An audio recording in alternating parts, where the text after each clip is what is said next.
ಹರೇ ಶ್ರೀನಿವಾಸ. ಜಲಜ್ಯೇಷ್ಠ ನಿಭಾಕಾರಂ ಜಗದೀಶ ಪದಾಶ್ರಯಂ ಜಗತೀತಲ ವಿಖ್ಯಾತಂ ಜಗನ್ನಾಥ ಗುರುಂಭಜೆ.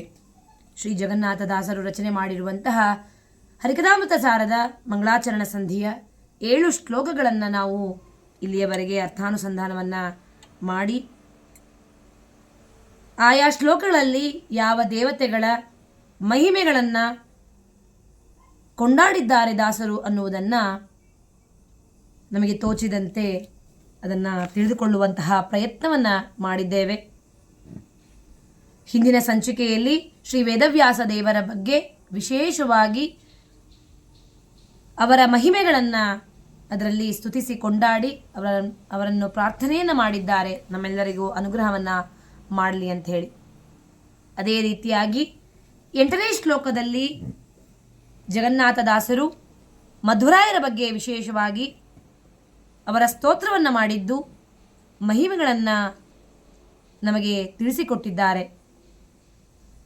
ನಮಗೆ ಸಂಸ್ಕೃತ ಶಬ್ದಗಳನ್ನು ಅರ್ಥೈಸಿಕೊಳ್ಳಲಿಕ್ಕೆ ಕಷ್ಟವಾಗುತ್ತೆ ಅಂತ ಹೇಳಿ ಜಗನ್ನಾಥದಾಸರು ಸುಮಧ್ವ ವಿಜಯದ ಅನೇಕ ಗ್ರಂಥಗಳಲ್ಲಿ ಪವಮಾನ, ಬಳಿತಾ ಸೂಕ್ತಗಳ ಮೊದಲಾದವುಗಳಲ್ಲಿ ಹೇಳಿದ ಆಚಾರ್ಯರ ಮಹಿಮೆಗಳನ್ನು ಕನ್ನಡೀಕರಿಸಿ ಕನ್ನಡಕ್ಕೆ ಅನುವಾದದ ರೂಪದಲ್ಲಿ ಹರಿಕಥಾಮೃತ ಸಾರದಲ್ಲಿ ಈ ಉಲ್ಲೇಖವನ್ನು ಮಾಡಿದ್ದಾರೆ ಮಧ್ವರಾಯರ ಬಗ್ಗೆ. ಅದು ಸುಮಧ್ವ ವಿಜಯವನ್ನು ನಮಗೆ ಅರ್ಥೈಸಿಕೊಳ್ಳಿಕ್ಕೆ ಸಾಧ್ಯ ಆಗೋದಿಲ್ಲ. ಅದರಲ್ಲಿ ತಿಳಿಸಿದ ಹಾಗೆ ಮಧ್ವರಾಯರ ಬಗ್ಗೆ ಏನು ಮಹಿಮೆಗಳನ್ನು ಕೊಂಡಾಡಿದ್ದಾರೆ ಅವೆಲ್ಲವುಗಳನ್ನು ಈ ಒಂದು ಶ್ಲೋಕದಲ್ಲಿ ಸ್ತೋತ್ರದ ರೂಪದಲ್ಲಿ ರಚನೆಯನ್ನು ಮಾಡಿದ್ದಾರೆ ಜಗನ್ನಾಥದಾಸರು.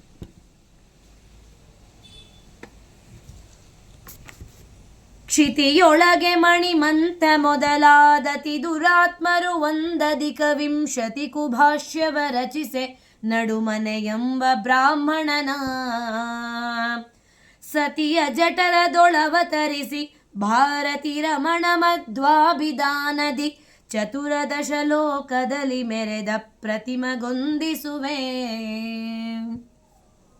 ಈ ಒಂದು ಶ್ಲೋಕದಲ್ಲಿ ಹೇಳಿದ ಹಾಗೆ ಮಧ್ವರಾಯರನ್ನು ಅತ್ಯಂತ ಅದ್ಭುತವಾಗಿ ಅವರ ಮಹಿಮೆಗಳನ್ನು ಕೊಂಡಾಡಿದ್ದಾರೆ, ಸ್ತೋತ್ರವನ್ನು ಮಾಡಿದ್ದಾರೆ.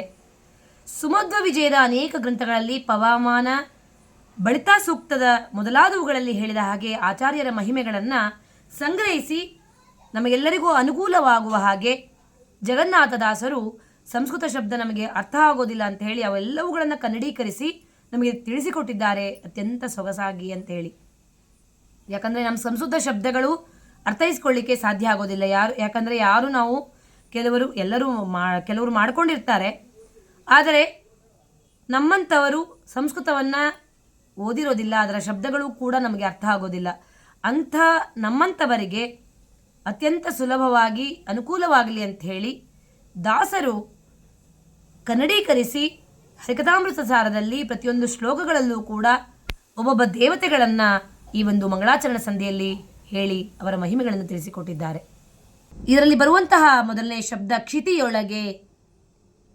ಕ್ಷಿತಿಯೊಳಗೆ ಅಂತಂದರೆ ಈ ಭೂಮಿಯ ಮೇಲೆ, ಈ ಭೂಮಿಯೊಳಗೆ ಆಚಾರ್ಯರು ಅವತಾರ ಮಾಡುವುದಕ್ಕಿಂತ ಮುಂಚಿತವಾಗಿ ಮಣಿಮಂತ ಮೊದಲಾದ ಅತಿ ದುರಾತ್ಮರು, ಪಾಪಿಷ್ಠರು, ದುರ್ಜನರು, ದುಷ್ಟರು ಇವೆಲ್ಲರೂ ಕೂಡ ಮಧ್ವರಾಯರು ಅವತಾರ ಮಾಡುವುದಕ್ಕಿಂತ ಮುಂಚಿತವಾಗಿ ಜನ್ಮ ತಾಳಿದ್ರು, ಹುಟ್ಟಿದ್ದರು. ಇವರೆಲ್ಲರನ್ನ ಕ್ರೋಧವಶರು, ಗೋಮುಖ ವ್ಯಾಘ್ರಗಳು ಅಂತ ಹೇಳಿ ಕರೀತಾರೆ. ಅಂದರೆ ಎಂತಂದರೆ ಭಗವದ್ಭಕ್ತರಂತೆ ಮುಖವಾಡವನ್ನು ಧರಿಸಿಕೊಂಡು ಕೇವಲ ಅವ್ರನ್ನ ನೋಡಿದ ಕೂಡಲೇ ಎಷ್ಟು ಭಗವದ್ಭಕ್ತರಪ್ಪ ಇವರು, ಭಗವಂತನ ಬಗ್ಗೆ ಎಷ್ಟು ಚಿಂತನೆಯನ್ನು ಮಾಡ್ತಾರಪ್ಪ ನಮಗೆ ಅನಿಸುತ್ತೆ. ಆದರೆ ಒಳಗೊಳಗೆ ಏನು ಮಾಡ್ತಾರೆ, ಆ ಭಗವಂತನನ್ನು ಬೈತಾ ಇರ್ತಾರೆ. ಅವೆಲ್ಲವೂ ಕೂಡ ಪಾಪದ ಕೆಳಗೆ ಬರುತ್ತೆ ಅಂತ ಹೇಳ್ತಾರೆ. ಭಗವದ್ವೇಷಿಗಳು, ಧರ್ಮಲಂಡರು, ಮಹಾಪಾಪಿಷ್ಠರು ಅಂತಹ ಗಣಕ್ಕೆ ಕ್ರೋಧವಶರು. ಆ ಗಣಕ್ಕೆ ಸೇರಿದವರು ಮಣಿಮಂತ ಮೊದಲಾದ ಅತಿ ದುರಾತ್ಮರು. ಅವರೆಲ್ಲರೂ ಕೂಡ ಗೋಮುಖ ವ್ಯಾಘ್ರಗಳಂತೆ ವರ್ತಿಸ್ತಾ ಇದ್ರು ಮಧ್ವರಾಯರು ಹುಟ್ಟುವುದಕ್ಕಿಂತ ಅನ್ನೋದಕ್ಕಿಂತ ಅವತಾರ ಮಾಡುವುದಕ್ಕಿಂತ ಮುಂಚಿತವಾಗಿ. ಅಂತಹ ಧರ್ಮಲಂಡರನ್ನ, ಅಂತಹ ಮಹಾಪಾಪಿಷ್ಠರನ್ನ ಎಲ್ಲವನ್ನು ಸದೆಬಡಿಬೇಕಾಗಿತ್ತು. ಅದಕ್ಕೆ ಹೇಳ್ತಾರೆ, ಯಾವತ್ತೂ ಕೂಡ ನಾವು ಗೋಮುಖ ವ್ಯಾಘ್ರಗಳಂತೆ, ಕ್ರೋಧವಶರಂತೆ, ಅಂತಹ ಮಹಾಪಾಪಿಷ್ಠರಂತೆ ನಾವು ವರ್ತನೆಯನ್ನು ಮಾಡಬಾರದು ಅಂತ ಹೇಳಿ ಸೂಚನೆಯನ್ನು ಕೊಡ್ತಾ ಇದ್ದಾರೆ. ಅಷ್ಟು ಮಹಾಪಾಪದ ಲೆಕ್ಕದಲ್ಲಿ ಬರುತ್ತಂತೆ. ಮುಂದೆ ಅವರನ್ನು ಹೊಗಳ್ತಾ ಇರೋದು, ಹಿಂದಿಂದ ಏನು ಮಾಡ್ತಾರೆ, ಅವರ ಸಣ್ಣ ಸಣ್ಣ ವಿಷಯಗಳನ್ನು ಕೂಡ ಎತ್ತಿ ಆಡಿಕೊಂಡು ನಗುವಂತಹ ಒಂದು ಜನರ ಮಧ್ಯೆ ನಾವು ಬದುಕ್ತಾ ಇದ್ದೇವೆ. ಅಂತಹ ಎಲ್ಲವನ್ನೂ ಕೂಡ ನಾವು ಬಿಟ್ಟು ಬಿಟ್ಟು ಭಗವಂತನ ಚಿಂತೆಯನ್ನು ಮಾತ್ರ ಮಾಡಬೇಕು ಅಂತ ಹೇಳಿ ಇದರಲ್ಲಿ ತೋರಿಸಿಕೊಟ್ಟಿದ್ದಾರೆ ದಾಸರು. ಅದಕ್ಕೆ ಹೇಳ್ತಾ ಇದ್ದಾರೆ, ಮಣಿಮಂತಾದ ಮೊದಲಾದ ಅತಿ ದುರಾತ್ಮರು ಒಂದಧಿಕ ವಿಂಶತಿ ಕುಭಾಷ್ಯವ ರಚಿಸೆ. ಅವರೆಲ್ಲರೂ ಕೂಡ ಎಂತಹ ಭಾಷ್ಯಗಳನ್ನು ರಚನೆ ಮಾಡಿದ್ರು ಅಂತ ಹೇಳಿ 3 ಪದ್ಮ ಸಂಖ್ಯೆಯ ಕ್ರೋಧವಶಕ್ಕೆ ಸೇರಿದವರು ಮಣಿಮಂತ ಮೊದಲಾದ ರಾಕ್ಷಸರು. ಕೋಟ್ಯಾದಿ ಸಂಖ್ಯೆಗಿಂತಲೂ ಮುಂದಿರುವಂತಹ ಇವರು ಮಧ್ವರಾಯರು ಮಹಾ ತಾತ್ಪರ್ಯ ನಿರ್ಣಯದಲ್ಲಿ ಹೇಳಿದ್ದಾರೆ, ಮಣಿಮಂತ ಎಂಬ ಅಸುರನೇ ಮಹಾಭಾರತದಲ್ಲಿ ಏಕಲವ್ಯನಾಗಿ ಜನಿಸಿದ್ದಾನಂತೆ. ನಮಗೆ ಏನನ್ಸುತ್ತೆ, ನಾವೆಲ್ಲ ತಿಳ್ಕೊಂಡಿದ್ದೇವೆ, ನಿಜವಾಗ್ಲೂ ನನಗೂ ಗೊತ್ತಿರಲಿಲ್ಲ. ಏಕಲವ್ಯನು ಅತ್ಯಂತ ಸಾತ್ವಿಕದವನು, ಪ್ರಾಮಾಣಿಕತೆ ಉಳ್ಳವನು ಅಂತ ಹೇಳಿ ನಾವು ಅಂದುಕೊಂಡಿದ್ವಿ. ಆದರೆ ಮಧ್ವರಾಯರು ಹೇಳ್ತಾ ಇದ್ದಾರೆ, ಏಕಲವ್ಯ ಮಣಿಮಂತ ಅಸುರನೇ ಮಹಾಭಾರತದಲ್ಲಿ ಏಕಲವ್ಯನಾಗಿ ಜನ್ಮ ತಾಳಿದ್ದು ಅಂತ ಹೇಳಿ ಹೇಳ್ತಾ ಇದ್ದಾರೆ. ದ್ರೋಣಾಚಾರ್ಯರೇ ಅನ್ಯಾಯ ಮಾಡಿದ್ದು ಅಂತ ತಿಳಿದುಕೊಂಡಿದ್ದಾರೆ. ನಿಜವಾದ ನಿರ್ಣಯವನ್ನ ಆಚಾರ್ಯರು ತಾತ್ಪರ್ಯ ನಿರ್ಣಯದಲ್ಲಿ ಅತ್ಯಂತ ಅದ್ಭುತವಾಗಿ ಸೂಚನೆಯನ್ನು ತಿಳಿಸ್ತಾ ಇದ್ದಾರೆ ಏಕಲವ್ಯನ ಬಗ್ಗೆ. ಏಕಲವ್ಯ ಸ್ವಾಭಾವಿಕವಾಗಿ ಅವನು ಒಳ್ಳೆಯವನಲ್ಲ, ಸಾತ್ವಿಕನಲ್ಲ, ಪರಮ ಪಾಪಿಷ್ಟ ಅಂತ ಹೇಳಿ ಹೇಳ್ತಾ ಇದ್ದಾರೆ. ಮಣಿಮಂತ ಎಂಬ ಅಸುರನೇ ಏಕಲವ್ಯ. ಇಂಥ ಮಣಿಮಂತ ಕುಬೇರನ ಭೃತ್ಯ ಸೇವಕ ಅಂತ ಹೇಳ್ತಾರೆ. ಕುಬೇರನ ಸೇವಕ ಮಣಿಮಂತ. ರುದ್ರದೇವರ ವರದಿಂದ ಏನಾಯಿತು ಅಂತಂದರೆ, ತಪೋನಿರತರಾಗಿರುವಂತಹ ಅಗಸ್ತ್ಯರನ್ನ ಸೀನು ಬಿಟ್ಟು ಅವರ ಮೇಲೆ ಉಗುಳನ್ನು ಅವರ ಮೇಲೆ ಸಿಡಿಸಿ ಪಾಪಕ್ಕೆ ಗುರಿಯಾದನಂತೆ. ಕುಬೇರನ ಆಜ್ಞೆಯಂತೆ ಅವನ ನಂತರದಲ್ಲಿ ಏನಾಯಿತು, ಕುಬೇರನ ಆಜ್ಞೆಯಂತೆ ಅನಕಾಪುರಿಯ ಸರೋವರದಲ್ಲಿ ಪಂಚವರ್ಣದಂಥ ಶ್ರೇಷ್ಠವಾಗಿರುವಂತಹ 5 ತರಹದ ಹೂವುಗಳನ್ನು, ಬಣ್ಣದ ಹೂವುಗಳಂತ ಕಾಯ್ತಾ ಇದ್ದಂತೆ ಕುಬೇರನ ಒಂದು ಆಜ್ಞೆಯಂತೆ. ಅಂದರೆ ಮುಂಚೆ ಅವನೇನು ಮಾಡಿದ್ದ, ಮಣಿಮಂತ ಅಸುರ ರುದ್ರದೇವರನ್ನ ತಪಸ್ಸನ್ನು ಮಾಡಿ ವರವನ್ನು ಪಡೆದುಕೊಂಡಿದ್ದ. ಆ ಒಂದು ವರವನ್ನು ಪಡೆದುಕೊಂಡಿದ್ದಕ್ಕಾಗಿ ಅವನೇನು ಮಾಡ್ದ, ಅಷ್ಟು ಅಹಂಕಾರ ಬಂದ್ಬಿಟ್ಟಿತ್ತು ಅವನಿಗೆ. ಅಗಸ್ತ್ಯ ಋಷಿಗಳು ತಪೋನಿರತರಾಗಿರ್ತಕ್ಕಂಥ ಸಂದರ್ಭದಲ್ಲಿ ಅವರ ಮುಂದೆ ಹೋಗಿ ಸೀನಿ ಅವರ ಮೇಲೆ ಆ ಒಂದು ಉಗುಳನ್ನು ಸಿಡಿಸಿ ಅವರಿಗೆ ಶಾಪವನ್ನು ಕೊಟ್ಟರಂತೆ ಅಗಸ್ತ್ಯ ಋಷಿಗಳು. ನಂತರದಲ್ಲಿ ಕುಬೇರನ ಆಜ್ಞೆಯಂತೆ ಅವನೇನು ಮಾಡ್ದ, 5 ತರಹದ ಪಂಚವರ್ಣದ ಬಣ್ಣದ ಹೂಗಳನ್ನು, ಅತ್ಯಂತ ಶ್ರೇಷ್ಠವಾದಂತಹ ಬಣ್ಣದ ಹೂಗಳನ್ನು ಆ ಒಂದು ಇದಕ್ಕೆ ಅವನೇನು ಮಾಡ್ದ, ಕಾಯ್ತಾ ಇದ್ನ ಅಂತ ಹೇಳ್ತಾರೆ. ಪದ್ಮತ್ರಯ ಸಂಖ್ಯೆಯ ರಾಕ್ಷಸರಿಗೆ ನಾಯಕನಾದವನು ಮಣಿಮಂತ ಅಂತ ಹೇಳ್ತಾ ಇದ್ದಾರೆ. ಇವರೆಲ್ಲ ಜಗತ್ತು ಸುಳ್ಳು, ನಾನೇ ಬ್ರಹ್ಮ ಅನ್ನುವಂತಹ ಸ್ವಭಾವದವರು. ಅಂತಹ ಒಂದು ಇದಕ್ಕೆ ಸೇರಿದಂತಹವರು.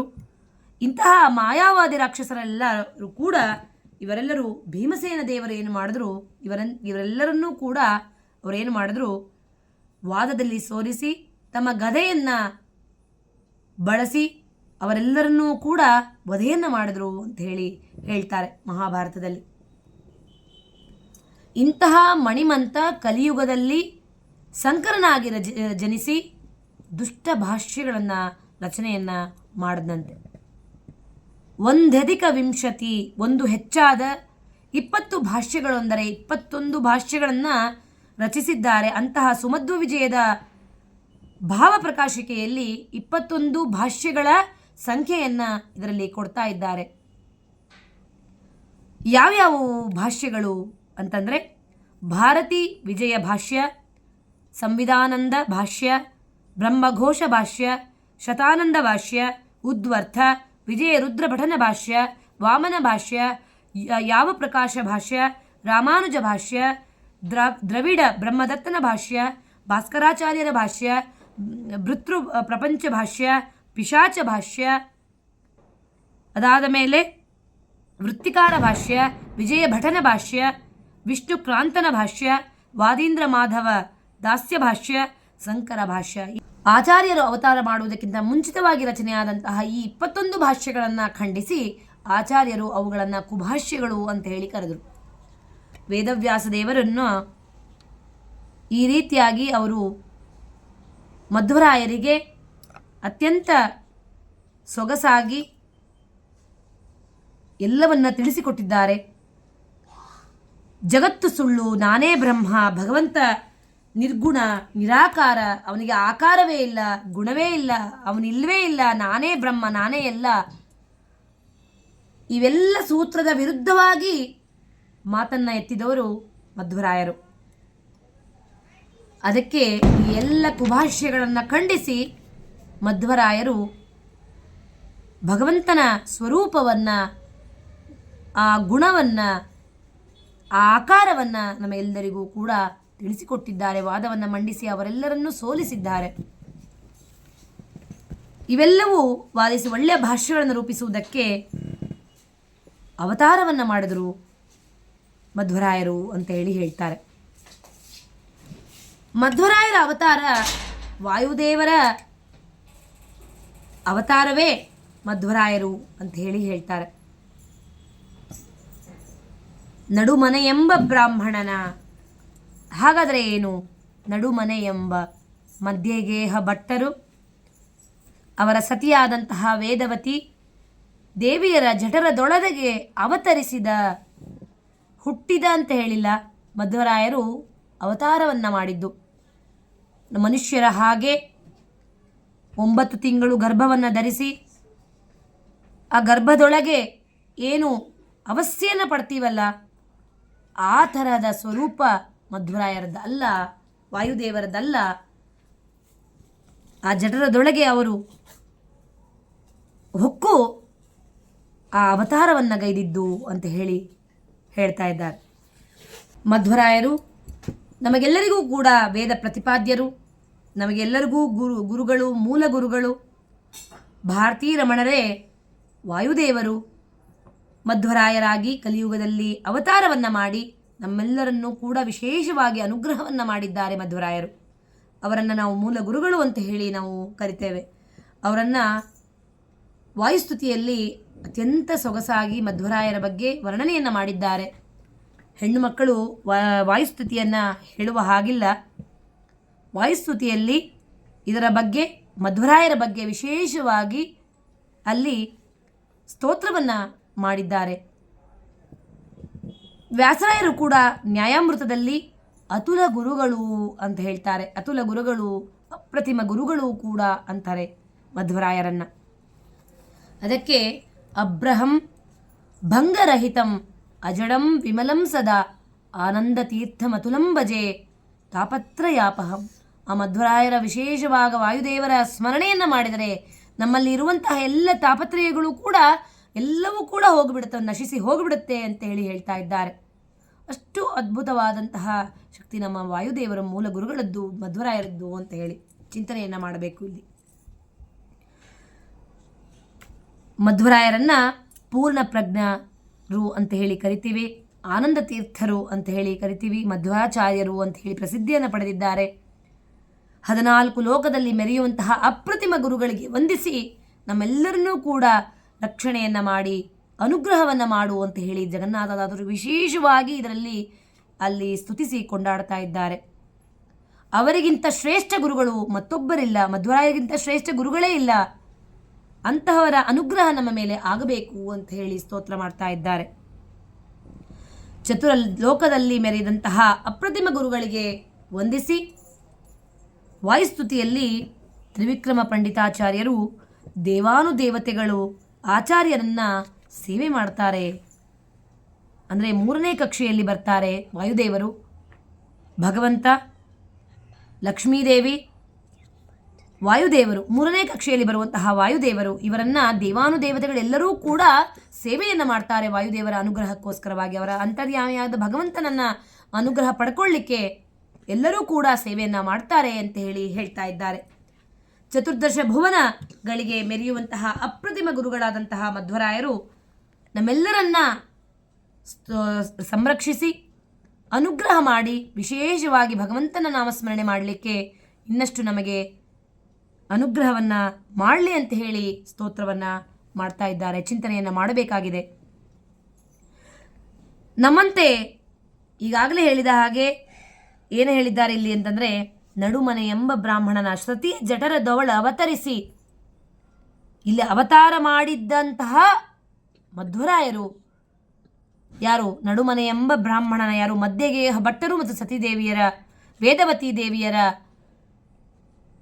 ಗರ್ಭದಲ್ಲಿ ಅವತಾರವನ್ನು ಮಾಡಿ ಅದರ ಒಳಗೆ ಹೊಕ್ಕು ಅವರು ಅವತಾರವನ್ನು ಗೈದಿದ್ದು. ಅವರಿಗೆ ಹುಟ್ಟು ಅನ್ನೋದು ಇಲ್ಲ ಮನುಷ್ಯರಂತೆ. ಅದೇ ರೀತಿಯಾಗಿ ಹೇಳ್ತಾ ಇದ್ದಾರೆ.